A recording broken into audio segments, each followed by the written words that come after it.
Assalamualaikum warahmatullahi wabarakatuh. Salam sejahtera bagi kita semua. Perkenalkan, nama saya Kurniati Manak Palayukan. Di sini saya akan mempraktekkan rancangan pelaksanaan pembelajaran model inquiry.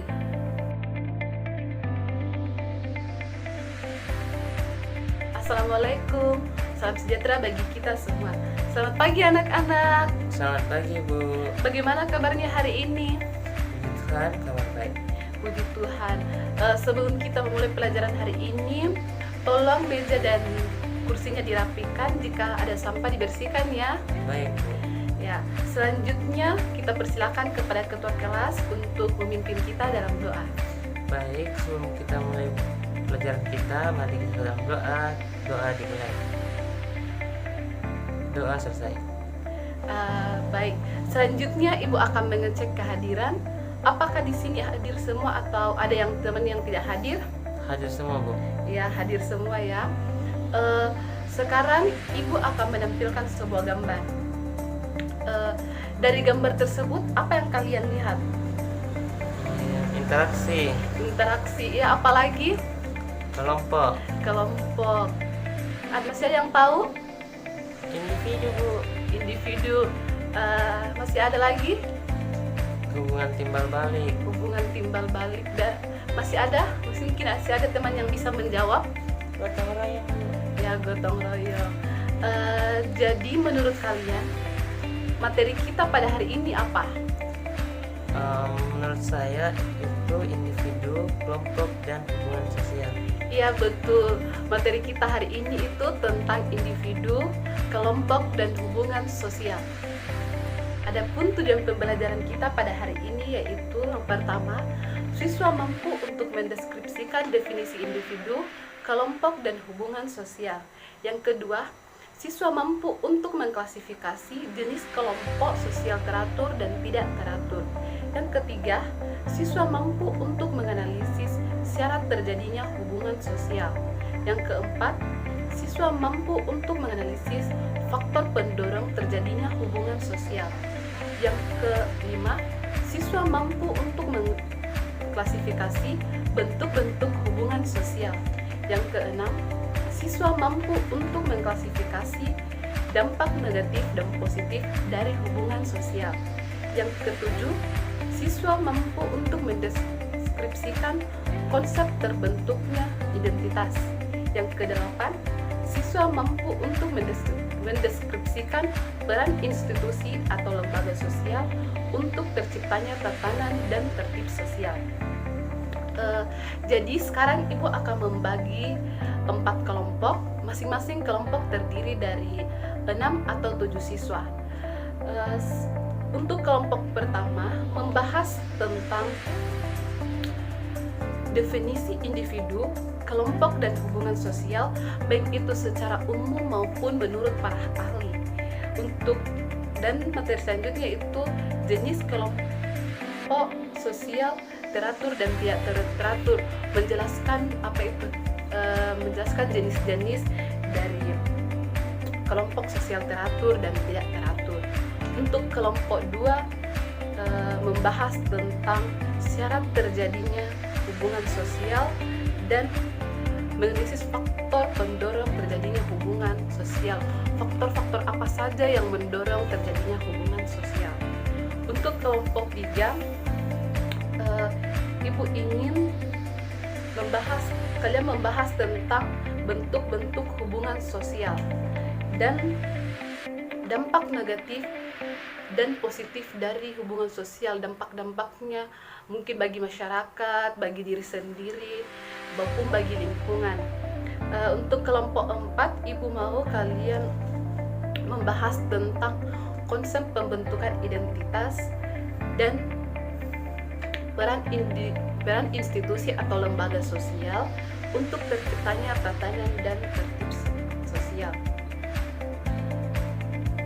Baiklah, silakan berdiskusi dengan teman kelompoknya masing-masing.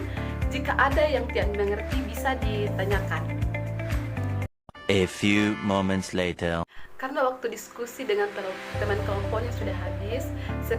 Sekarang dipersilakan kepada perwakilan kelompok 1 untuk memaparkan materinya, dan untuk teman-temannya tolong untuk diam, jangan ribut ya. Baik, saya dari perwakilan kelompok 1 akan mempresentasikan hasil diskusi kami. Yang pertama yaitu definisi individu. Individu berasal dari bahasa Latin individuum yang artinya tidak terbagi. Individu adalah seorang manusia yang tidak hanya memiliki peran khas di dalam lingkungan, tapi juga mempunyai kepribadian serta pola tingkah laku spesifik.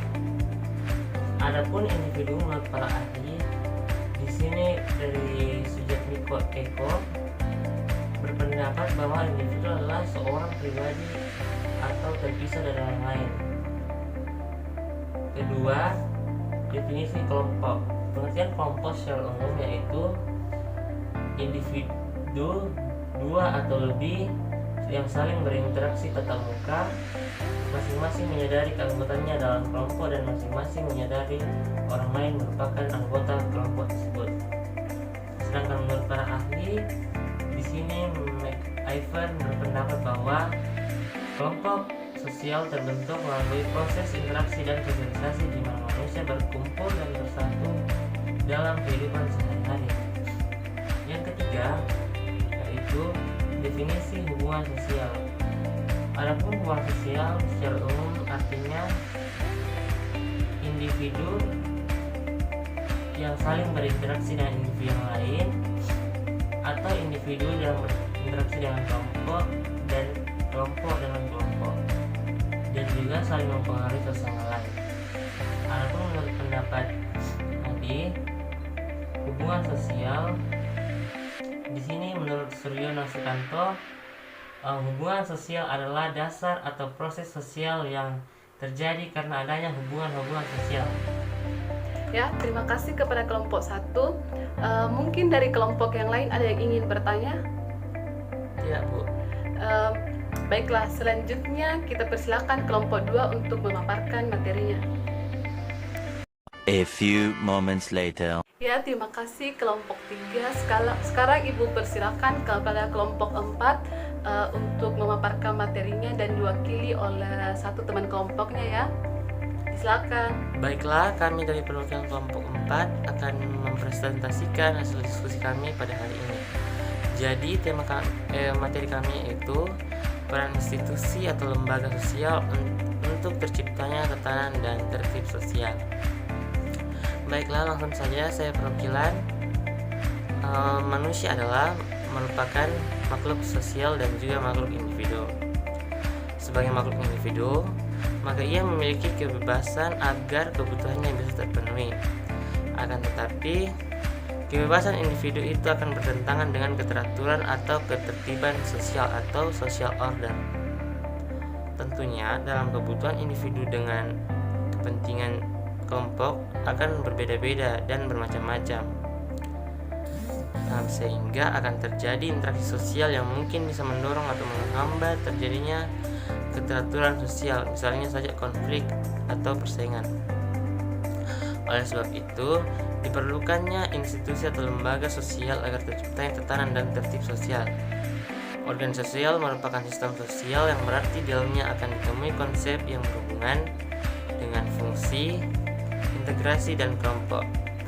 Semua konsep tersebut bisa digunakan untuk menganalisa atau memahami organisasi. Sekian dari kami, Bu, dari kelompok 8. Terima kasih. Ya, terima kasih kelompok 4. Mungkin dari kelompok lain ada yang ingin bertanya atau ingin menambahkan materi dari kelompok 4? Sudah jelas, Bu? Ya, sudah jelas. Terima kasih. Karena semua kelompok sudah maju dan materi yang dipaparkan itu sudah bagus dan sudah jelas. Sekarang Ibu akan memberikan penguatan. Ya, baiklah, kesimpulan pada materi kita hari ini yaitu individu adalah seseorang atau satuan kecil yang tidak bisa atau tidak dapat dibagi-bagi. Sedangkan kelompok adalah kumpulan manusia yang memiliki kesadaran bersama akan keanggotaan dan saling berinteraksi.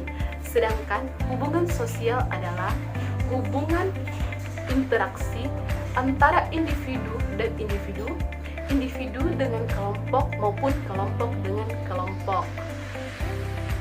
A few moments later. Baiklah, sebelum Ibu mengakhiri pelajaran kita pada hari ini, mungkin ada dari anak-anak sekalian ingin bertanya?